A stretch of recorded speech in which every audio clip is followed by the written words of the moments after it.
ចូលដល់ថ្ងៃសែនចូលឆ្នាំចិនខាងមុខនេះ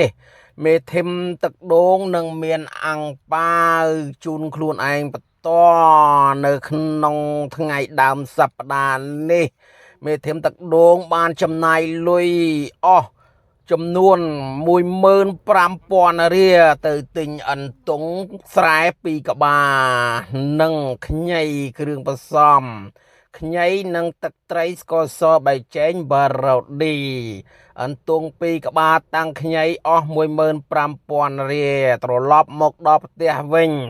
មេធិមទឹកដូង2នាក់កូនស្រី BA តូចបានចាប់ផ្ដើមធ្វើម្ហូបយកអន្ទង់មកកាត់ជីកង់ដើម្បីយកទៅឆាខ្ញីញ៉ាំបាយថ្ងៃត្រង់អន្ទង់2នេះមេធិមទឹកដូងឆាញ៉ាំតែឯងទេ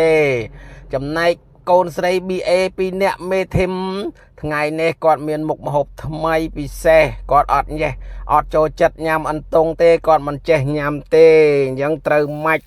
តើមេធិមទឹកដូងធ្វើតែ2អន្ទង់បានហើយខ្លាចញ៉ាំមិនអស់ឥឡូវនេះឃើញថាកាទៀះចាប់ផ្ដើមក្តៅហើយមេធិមទឹកដូងចាប់ផ្ដើមដាក់ខ្លាញ់ចូលបន្ទាប់ពីខ្លាញ់ចូល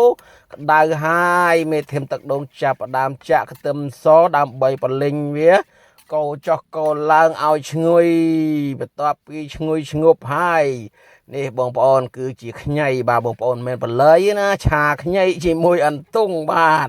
កណ្ដាលថ្ងៃត្រង់បាទចាក់ខ្ញីចូលទៅពុកម៉ែបងប្អូនចង់ចាក់អន្ទង់មុនក៏បានចង់ឆាក់លីងខ្ញីមុនក៏បានដែរតាមចំណូលចូលចិត្តពុកម៉ែបងប្អូននេះចំណែកមេធិមទឹកដូងលីងកន្ទឹមឈ្ងុយហើយចាក់ខ្ញីចូលបន្ទាប់ពីខ្ញីឈ្ងុយចូលជាមួយនឹងកន្ទឹមហើយមេធិមទឹកដូងជះអន្ទង់មួយជ្រុញចូលកវាត់ជ្រុញចោលបន្តិចសិនទៅបាទចាំរួចរាល់ទៅរើសយកមកទុកវិញបងប្អូនបន្ទាប់ពីអន្ទង់ចូលជាតិជាមួយនឹងខ្ញីចាក់គ្រឿងក្រៅស្ករសបែកចែងបារ៉ូឌីលួចទឹកត្រែងតិចទៅដើម្បីកុំឲ្យប្រៃដាក់ស្ករបន្តិចទៅឥឡូវនេះឃើញថាឆាខ្ញីអន្ទង់របស់មេធិមទឹកដូងបានឆ្អិនជាសន្ធាពរហើយមេធិមទឹកដូងចាប់ផ្ដើមដួសដាក់នៅចានពងកាពើនេះទៅបន្ទាប់មកទៀតមានបាយក្តៅទៀតបាទបាយក្តៅនៅលើស្លឹកចេកបាទឥឡូវមេធិមទឹកដូងចាប់ផ្ដើមវែកចានពងកាពើដាក់អន្ទង់មួយចំហៀងបាយមួយចំហៀងបាទជោគបាយបានទាំងឆ្កឹះបាទ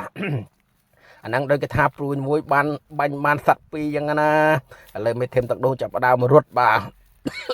អូយពុកម៉ែបងប្អូននេះក្អកសំខាន់តែអភ័យទោសផងបាទកន្លែងនេះបាទតោះសូមអញ្ជើញពុកម៉ែបងប្អូនចូលរួមភ្លក់បាទអន្ទង់ឆាខ្ញីជាមួយបាយក្តៅបាទជាតិណាស់សូមអញ្ជើញពុកម៉ែបងប្អូនមករស់រាន់ឡើងបាទមេធិមទឹកដូងចាំបាទនៅមាត់ស្រះទឹកបាទនៅក្រោយខ្នងមេធិមទឹកដូងនេះស្រះទឹកដែលមេធិមទឹកដូងចិញ្ចឹមត្រីប្រាបាទត្រីប្រាក៏មានត្រីបន្ទុកក៏មានត្រីក្រាញ់ក៏មានដែរបាទបងប្អូនត្រីស្រែត្រីធម្មជាតិចិញ្ចឹមឲ្យស៊ីតាបាយកក់និងកតុក